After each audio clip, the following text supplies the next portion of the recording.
Hey everyone, how's it going? Elliot here again. In today's video, we are going to be checking out a fake Game Boy Advance SP, which I picked up from AliExpress for £20. For some reason, the companies are still making these things out in China. Obviously, there must be a bit of a demand for it. This one is in a very basic cardboard box. I sort of like it though. You know, we're in a era of recycling. So I like that they've done that with the box, but at the same time, doesn't really give us a big indication of what's inside.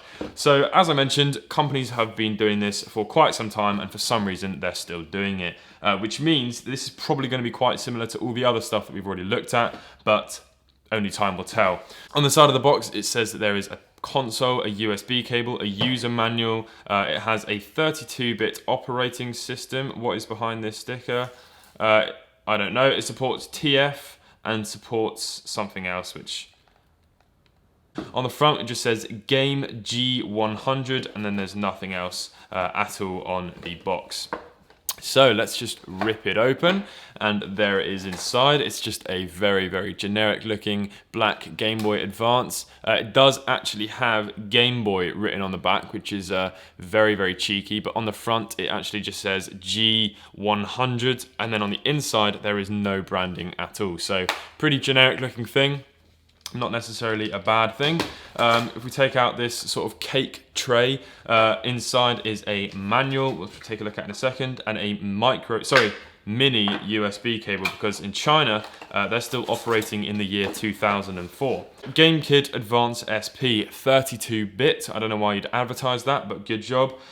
User manual. Please read through this instruction manual completely before use. Again, this looks like it's been recycled too. It also looks like it's been sort of photocopied using a toy photocopier. Okay, so let's just get straight into this. So included in here is a game cartridge adapter, which actually has a slot for a micro SD card. Now I should point out this SD card was not included. This is just one that I have from one of the many other consoles that we've reviewed on this channel, which is loaded with a few games.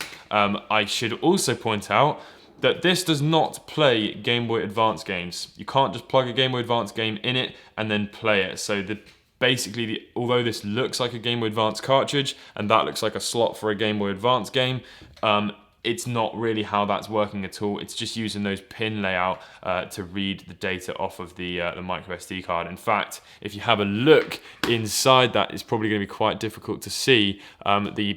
The pins actually only are used here where that TF card is.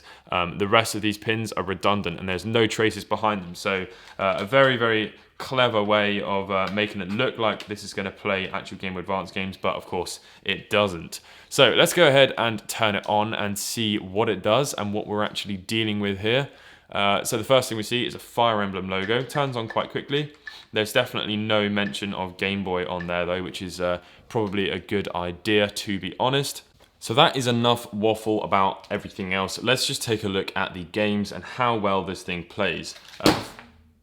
How well this thing did play.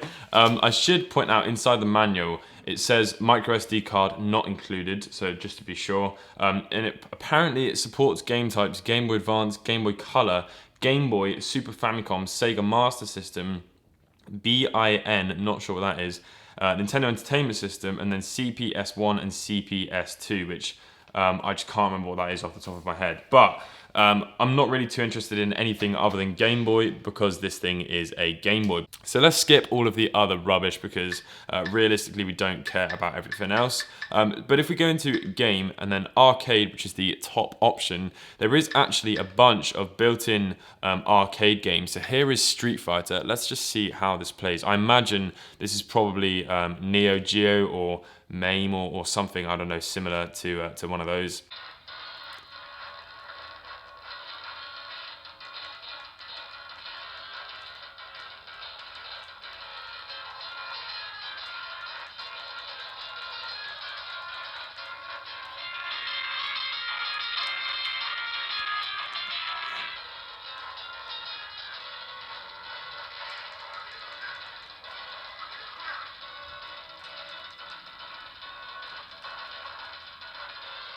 Goodness me, the speaker on this thing, oof. Okay, well actually, to be fair, it runs quite well. Like everything is actually running quite smoothly. I mean, it actually looks terrific. Like it really, really does look very good. But goodness me, I don't know what's going on with that sound, but that is really, really bad. Let's hope that that is not going to be the same all the way through. So here's a couple of Game Boy Advance games. We've got Mario Kart GBA. Let's go ahead and play that one and see if it runs it well.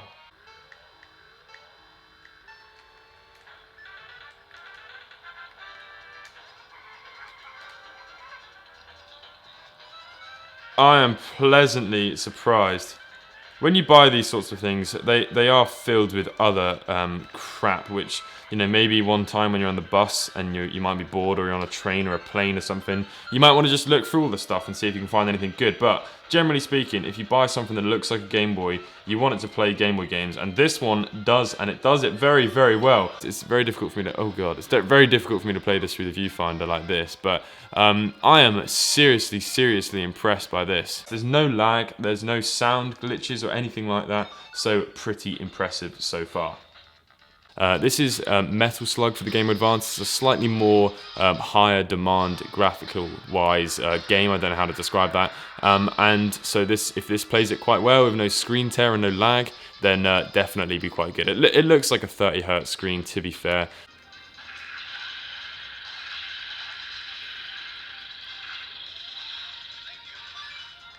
Yeah, I'm absolutely blown away.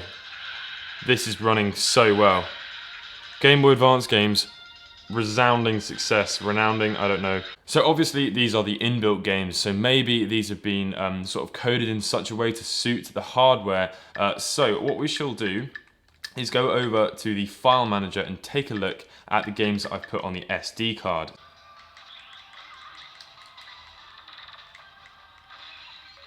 I mean, this is running very, very well.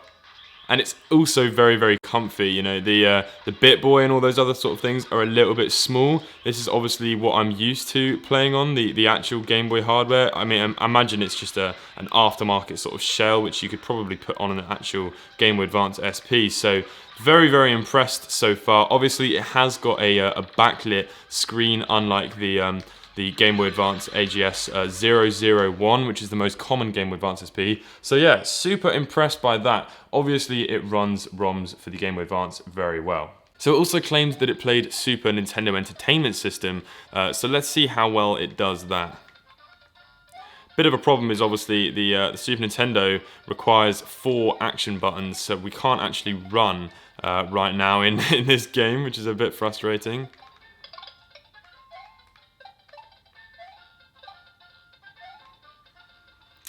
It's a little bit slow, maybe. Like, it's not too bad. You know, it does run. This is going to sort of be a game by game basis of what's going to work really well and what isn't. But so far, I am really, really, really impressed.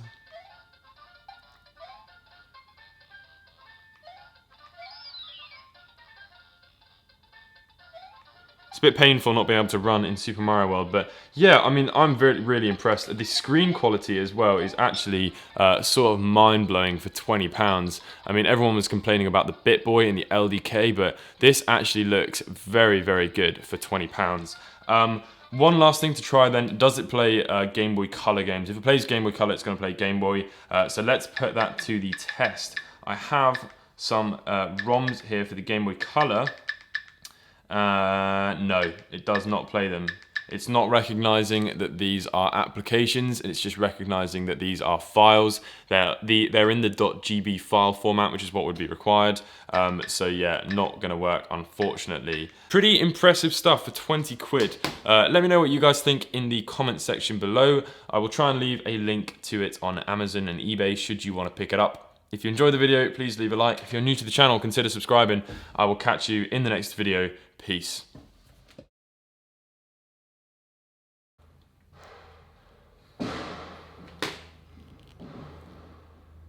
None of them are names that I'm actually familiar with. Oh, this is fun.